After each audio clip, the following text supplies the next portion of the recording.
انسان نیت کر کے سوتا ہے کہ میں رات کو تہجد پڑھوں گا. سونا تو ہر ایک نے ہے، صرف 2 رکعتیں، زیادہ نہیں.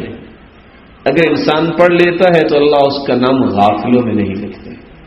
لیکن نیت یہ کر کے سوئے کہ میں نے تہجد پڑھنی ہے. اللہ کے رسول صلی اللہ علیہ وسلم نے فرمایا جب بندہ مومن نیت کر کے سوتا ہے، صبح اٹھتا ہے کوئی رکعت نہیں پڑھ سکا، لیکن حدیث کے الفاظ سے کتب لہ ما نوى، اللہ سبحانہ و تعالی اس کی نیت کے مطابق جو اس نے نیت کی اتنی تہجد اس کے نام اعمال میں لکھوا دیتے ہیں.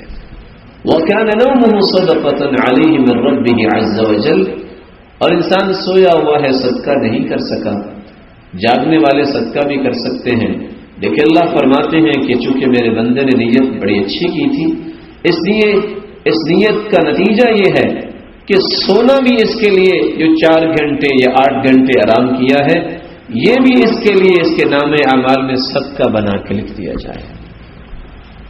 تو میرے معزز اور محترم بھائیوں، انسانی زندگی کے 24 گھنٹوں کو ہم عبادت بنا سکتے ہیں جب اللہ اور اس کے رسول صلی اللہ علیہ وسلم کے حکم کے مطابق اپنی زندگی کو ڈھال لیں اور اپنے آپ کو اللہ کے حوالے کر دیں. سبسکرائب کیجئے ہمارے چینل اور دبائیے بیل کا آئیکن تاکہ آپ کو ریگولر نوٹیفیکیشن اپڈیٹس مل سکے.